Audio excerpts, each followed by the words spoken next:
The rain fell in relentless sheets, soaking through Daniel's worn jacket as he hurried down the quiet city street. It was past midnight, another late shift, another night away from his daughter sleeping alone at home. He clutched his old briefcase, thinking only of a hot shower and a few hours of rest before the next long day. The neon glow of a nearby bar flickered through the mist, and just as he was about to cross the street, a familiar figure caught his eye. A woman, swaying unsteadily near the curb, her high heels splashing in puddles, her hand gripping a lamppost for balance. Even through the haze of rain, Daniel recognized her. Victoria Hayes, his boss. The one who never smiled, who barked orders like a general, who made everyone in the office walk on eggshells. Seeing her like this was almost surreal. She stumbled again, nearly falling, her sleek black coat dragging through the water. From across the street, two men stood watching, exchanging low, mocking laughs. Their eyes glinted with the kind of danger Daniel had learned to recognize too easily. The kind that looked for weakness. He froze for a moment, torn between keeping out of trouble and doing the right thing. But then Victoria tried to wave down a taxi and almost toppled into the road as a car honked loudly, missing her by inches. That was enough. "Hey!" Daniel shouted, sprinting through the rain. The two men backed off slightly as he reached her side, grabbing her arm before she fell. Her eyes blinked open sluggishly, unfocused. The smell of expensive wine and perfume hit him. "Mr. Brooks?" she slurred, her voice fragile, utterly unlike the commanding tone he was used to. "What are you doing here?" "Saving you from getting killed, apparently," he muttered, trying to steady her. She laughed, or maybe hiccuped, and leaned heavily on him. The men across the street lingered for a moment, but Daniel's glare sent them muttering away. He wrapped his arm around her shoulders, feeling her shiver despite the alcohol in her veins. "Let's get you home," he said gently, guiding her toward his old, dented car parked by the curb. Rain streamed down his face, dripping from his eyelashes as he helped her inside. She mumbled something about people betraying her, about being alone, her words dissolving into sobs. Daniel didn't answer. He just sighed, shutting the car door softly. For a long second he sat there, looking at the woman who'd made his life miserable at work. Now fragile, human, broken. As he started the engine, the wipers screeched across the windshield, pushing away the rain. The city lights blurred, outside, and the storm raged on. Somewhere between the thunder and the hum of the tires, Daniel realized this night would change everything. For both of them. The car's engine hummed steadily as Daniel navigated through the empty streets, the rain continuing its relentless assault on the city. Inside the vehicle, Victoria slumped against the passenger seat, her head leaning against the window. Streaks of wet hair plastered across her pale face. Her expensive blouse was soaked, clinging to her like a second skin, and the faint scent of whiskey still lingered, sharp and pungent. Daniel's knuckles ached from holding her up, but he didn't complain. He had carried heavier burdens before, both at work and at home. Tonight, though, he carried a person who had never seen him as anything more than an underling, a cog in her corporate machine. Victoria murmured something incoherent, and Daniel leaned slightly toward her. "I'm listening," he said softly, though he didn't expect a clear answer. Her lips moved, forming broken words about betrayal, loneliness, and mistakes she had made, words that sounded eerily human, the rawness of them hidden beneath her usual armor of pride and control. Daniel didn't comment, didn't judge. He simply nodded, giving her the space to speak without forcing a response. It was strange, he thought, to see the woman who ruled the office with an iron fist reduced to this state of vulnerability, entirely, reliant on someone she barely respected. The streets were slick, neon lights reflecting in the puddles like scattered jewels. Occasionally, a taxi splashed past, sending a wave of water across the windshield. Daniel kept his eyes on the road, his mind replaying the scene outside the bar, the leering men, the near accident, her almost stepping into the path of danger. He shook his head, annoyed at the thought of how reckless she had been, but he also felt an odd pang of pity. Most people would have walked away. Most people wouldn't have risked getting drenched, dealing with a potentially belligerent boss, and dragging her to safety. When they finally reached her apartment building, the doorman's eyes widened at the sight of Victoria slumped in the back seat, supported by Daniel. A whispered question escaped his lips. Something about what had happened, but Daniel only gave a curt nod and moved quickly, helping Victoria out of the car. Her heels clicked weakly against the wet pavement as he guided her inside, her arm draped over his shoulder. She was heavier than she looked, and he realized just how little anyone had ever cared for her, beyond the facade she presented to the world. Inside her apartment, Daniel gently eased her onto the sofa, draping a blanket over her trembling form. He filled a glass of water and placed it on the small table beside her, adjusting the cushions so she wouldn't slide off. Victoria's eyes fluttered open briefly, confusion and recognition mingling there, before she drifted back into a fitful, drunken sleep. Daniel glanced around her luxurious apartment, so immaculate, yet somehow cold, unwelcoming. The contrast struck him, a life of success and wealth, yet utterly lonely in moments like this. With a quiet sigh, Daniel straightened, checking that she was stable, that she wouldn't fall or choke in her sleep. The rain tapped insistently against the windows, a reminder that the night outside hadn't ceased its fury. He left her apartment, quietly, the faint sound of the door locking behind him, feeling the weight of responsibility and the strange, unspoken connection that had formed between them in the storm. This night was far from over, and he knew somehow that neither of them would ever forget it. The next morning, Daniel arrived at the office earlier than usual, his briefcase heavier with the dread of facing Victoria after the events of the previous night. He had imagined a storm of fury, a sharp tongue lashing him in front of colleagues, whispers circulating about how unprofessional he had been. Yet as he stepped through the glass doors, the office hummed with its usual morning rhythm, computers buzzing, phones ringing, and people settling into their tasks. But then he saw her, Victoria Hayes, walking toward him in heels that clicked confidently on the polished floor, her hair neatly tied, her usual power suit immaculate. Daniel froze for a fraction of a second. Something was different. Her posture wasn't rigid. Her eyes didn't carry the usual sharpness that had made him shrink under her gaze countless times. There was a softness there, subtle, almost imperceptible, but it made his chest tighten. She approached, and for the first time her gaze held no judgment, no authority demanding subservience, only acknowledgement and, astonishingly, gratitude. "Daniel," she said, her voice quieter than usual, almost hesitant. "I thank you for last night." The office seemed to pause.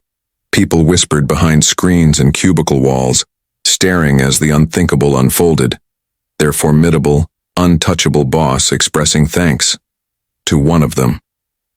Daniel felt his throat tighten. He wanted to brush it off, to claim it was nothing as he had the night before, but her eyes held something deeper. Sincerity. He nodded slowly, unsure of what else to say. "Anyone would have done the same," he replied, keeping his voice steady, though he felt warmth creeping up his neck. Inside, he knew that wasn't true. Not many would have risked themselves for someone like Victoria Hayes, especially not when she had been so unapproachable, so difficult to work for. Victoria's lips curved in the faintest of smiles, awkward and almost shy, as if revealing a side of herself she had hidden from the world for too long.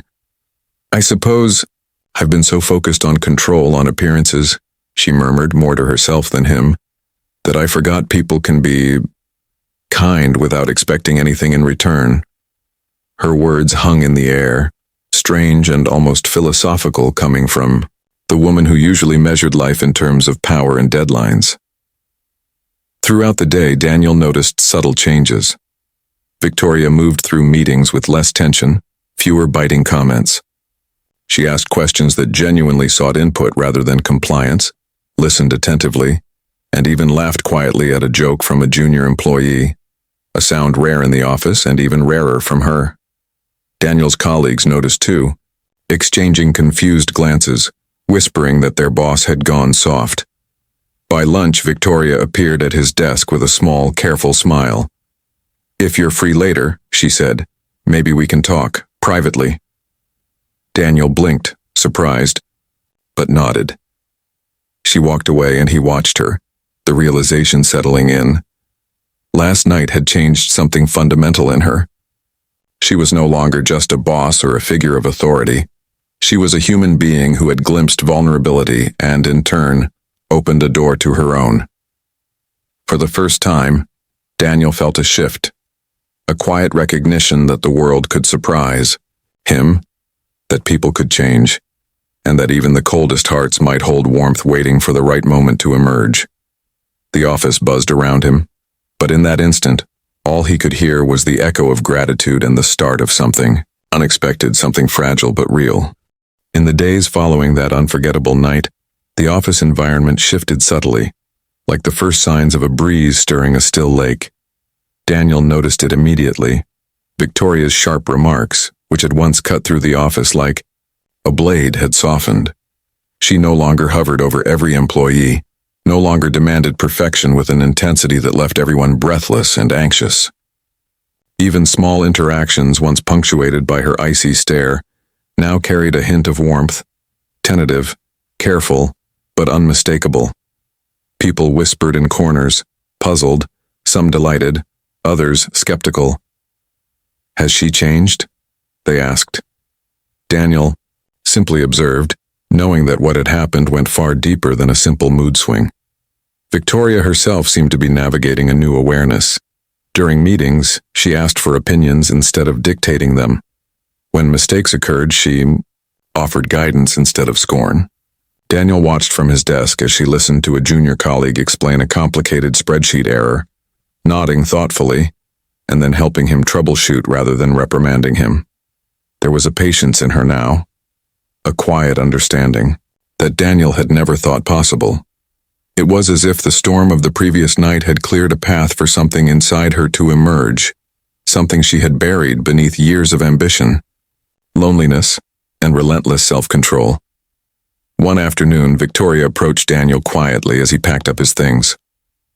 "I noticed you've been picking up your daughter after school," she said, her voice gentle, almost conversational. "I want to make sure you can continue doing that without stress. So, if you need flexible hours, just let me know." Daniel blinked, stunned. Her words were more than a professional courtesy. They were personal, considerate, and unexpected. He managed a small smile. "Thank you," he said simply, realizing that this wasn't a gesture he could have anticipated from her even a week ago. Even outside the office, changes became apparent.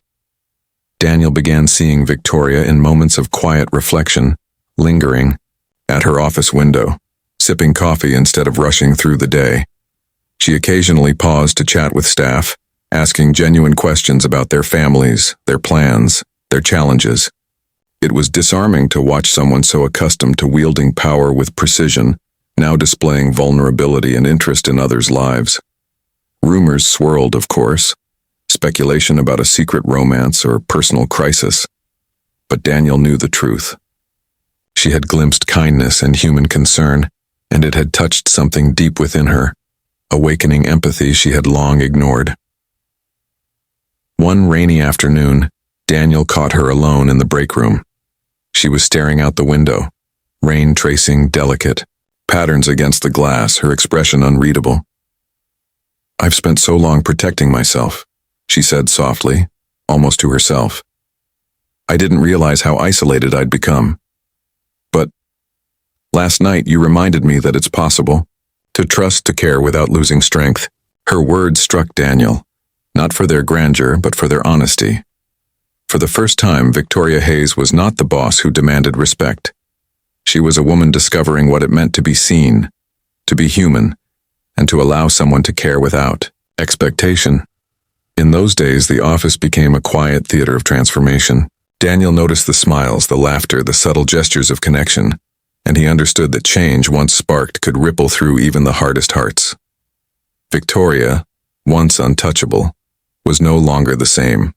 She was learning how to be vulnerable, how to trust, and most importantly, how to open herself to the world she had so carefully kept at arm's length. And Daniel, silent witness to this transformation, felt a sense of hope that neither of them had expected. A fragile but growing bond formed in the quiet aftermath of a storm. Weeks had passed since that stormy night, yet the memory lingered in Daniel's mind like a quiet echo, a reminder of how fragile and unexpected life could be. The office had settled into a new rhythm, one less rigid, less tense, and Daniel could see that Victoria's transformation wasn't temporary. It was real.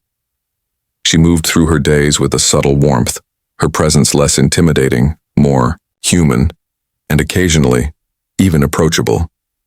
Daniel noticed these changes with a mixture of awe and cautious optimism, understanding that the woman who had once been untouchable was slowly rediscovering her own humanity. It was a bright Friday evening when Victoria appeared at his desk, a soft smile on her lips that seemed almost foreign but entirely genuine. "Daniel," she said, hesitating for a moment before continuing, "I realize I owe you more than just a thank you. Would you like to have dinner? As friends?" The simplicity of her request took him aback. Friends. Not boss and employee, not authority and subordinate. Friends. His chest tightened, and he had to blink twice to make sure he wasn't imagining it. He managed to smile, feeling a warmth he hadn't expected. "Only if my daughter can come too," he replied, half joking, half serious. Victoria's laughter, light and unguarded, filled the small office, drawing the curious eyes of colleagues who whispered but wisely stayed away. The sound was so different from the commanding voice that usually echoed through the halls, so genuine that Daniel felt the tension of years of hierarchy and fear dissolve in an instant. That evening, Daniel's daughter, a bright and curious little girl, sat at a small diner table across from Victoria and her father. She was chattering about school, her hands animatedly illustrating stories while Victoria listened with rapt attention, asking questions and laughing at the right moments. Daniel watched the interaction, a soft smile tugging at his lips, realizing that for the first time his daughter saw his boss as a person, not a figure of authority. Victoria, for her part, seemed transformed. The walls she had built over decades of ambition and isolation were crumbling, revealing a warmth and openness that few had ever witnessed. They talked for hours, sharing small stories, laughter punctuating the conversation, and quiet silences that felt comfortable rather than awkward. The diner, ordinary and unremarkable, became a sanctuary where three lives intersected in an unexpected harmony. Victoria spoke of her own past loneliness, of mistakes and regrets, and Daniel shared stories of his daughter, of the challenges and joys of raising her alone. With each word, each shared glance, the bond between them deepened, unspoken but unmistakable. By the time they left the diner, the city lights shimmered on wet streets and a gentle breeze carried the scent of autumn. Victoria walked beside Daniel and his daughter, smiling and chatting freely, no longer encased in the rigid armor of corporate power. She was no longer the same woman who had staggered through the rain weeks ago, nor the untouchable boss who inspired fear. She had become someone real, someone capable of trust, laughter, and genuine connection. As they parted ways that night, Daniel felt a quiet sense of hope settle in his chest. The storm had passed, leaving behind more than just memories. It had forged a new beginning. For Victoria, for Daniel, and even for the little girl who now saw in her father's world a touch of warmth and kindness, the future felt brighter, richer, and infinitely more possible than they could have imagined. The night air carried a promise. Change once awakened could transform lives in ways no one could predict.